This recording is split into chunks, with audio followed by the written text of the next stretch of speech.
Margot was pregnant, and she pretended she wasn't pregnant and didn't get into maternity clothes until her 7th month. I remember we were in New York and climbed up the Statue of Liberty. That was the first time she got into a maternity outfit. In September 1954, Roger was born, and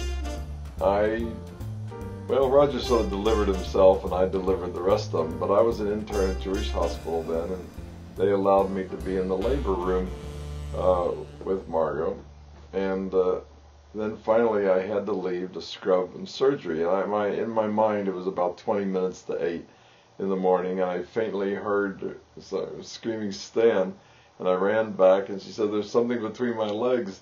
Later she said she thought they were hemorrhoids, but I saw there's a head, and I shouted up the nurses up the hall, "She's precipitated." Now, someone precipitating in the labor room is one of the worst things that could happen. It meant the nurses hadn't been checking her, and they hadn't been checking her because I was in the room. They blamed me for it.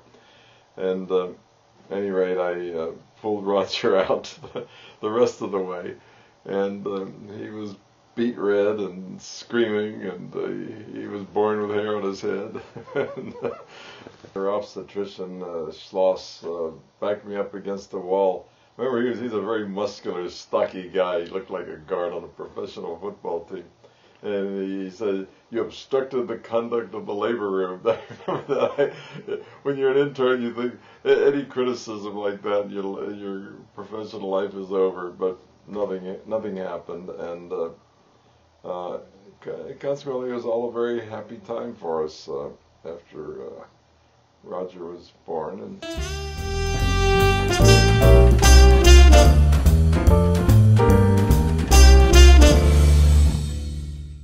I received orders to report to the U.S. Naval Hospital in Portsmouth, Virginia.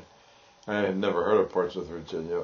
I went there and without any training or indoctrination, and was in the barracks. But it was increasingly stressful because I had lots of responsibilities, court-martials. And the day before I was to be finally separated from the Navy, our furniture had been shipped and our clothes, and we were going to drive back. I got chest pains. I got admitted to the hospital. I was told I had a heart attack, and that prolonged my stay in the Navy.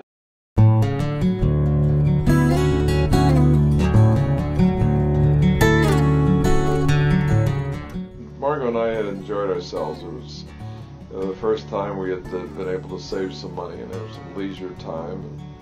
And we decided that Roger needed a sibling. We wanted another child, and in one of those moments we decided to have that other child, who turned out to be Janie. This time I was not allowed near the delivery room. Janie was delivered by an obstetrician. And it was near, she was born in November, of course, and it was near Christmas. And then we had a family of 4.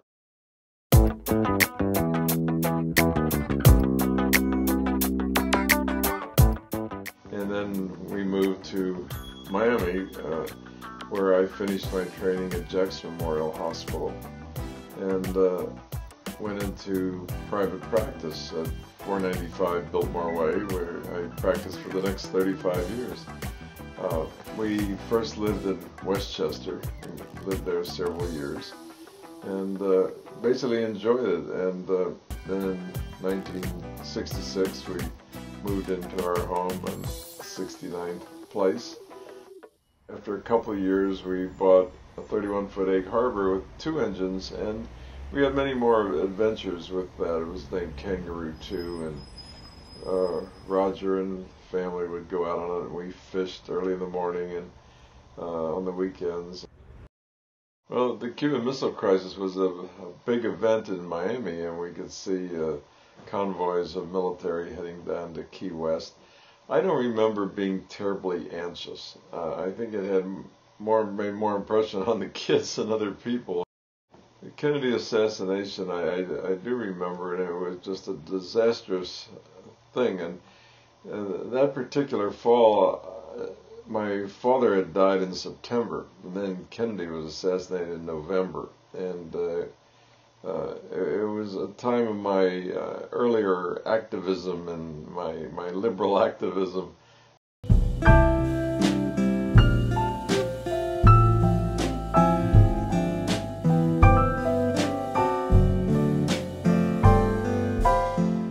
Well, it was so tragic that when she got cancer, she denied it.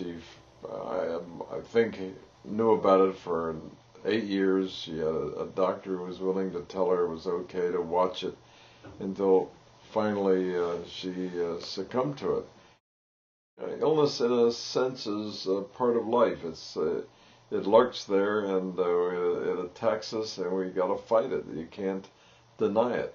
It's to be treated like an enemy, and you can't pretend it doesn't exist. And if you fight it, you can overcome it much of the time. And if not, have a fairly good quality of life. The first one is a fellow in the American Psychiatric Association, which was awarded in 1972, and it was quite an honor at the time. It was awarded in Dallas, Texas. Nana came to see it awarded, and the first of the silver medals, it was given at the time. He walked down an aisle and with appropriate music, and the gold medal was awarded with another certificate, and I don't remember the year, but it would have been for becoming a life fellow. And then finally they sort of grandfather everybody and make them distinguished. In my practice, I saw a guy, an artist. He was very depressed and he didn't have money, but he asked if he could pay me with paintings. I have one at home that he painted, and this clown, which I always liked. Most clowns have a smiling face and with a depressed interior. This clown is depressed, even with his clown costume. The artist who gave it to me was also an alcoholic, and he had an enormous tumor in his parotid gland, and I didn't think he was going to survive very long anyway. I can't say that was one of my more gratifying cases, except that I always remember him because I liked the clown. Everybody said that I would never hang it in my office, but only one person along the way was a female lawyer looked at it and said to me, "Do you identify with that guy?" And of course she was absolutely right. Well, I'm fortunate to be a grandfather. Roger and his kids, I'll talk about them first. Kyle's the oldest, and it was really an honor for all of us, not just Kyle. We all share in the honors of our children and grandchildren, and Kyle is at Pomona College, and Jackson is doing great, and I think he'll be artistic and creative like his father.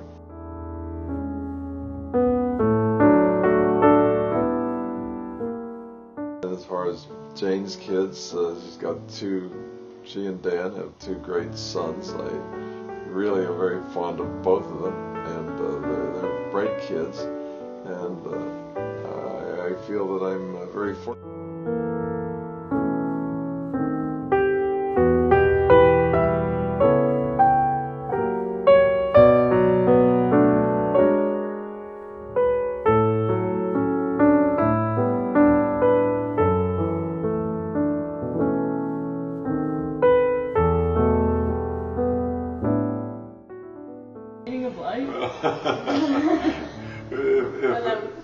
If I did, we would all be very famous.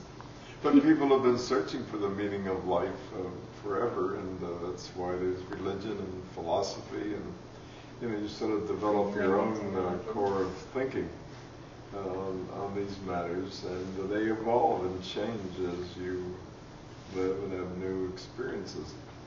But you work hard in life. I'm always wishing your father luck, but also you make your own luck. You learn, you get smarter, you work hard, you try to do good, do the right thing, and you tend to be luckier. So, you guys guys, you want to stay healthy and you want to be careful by and large, but yet try to be as adventurous as you can, and you'll have a good life.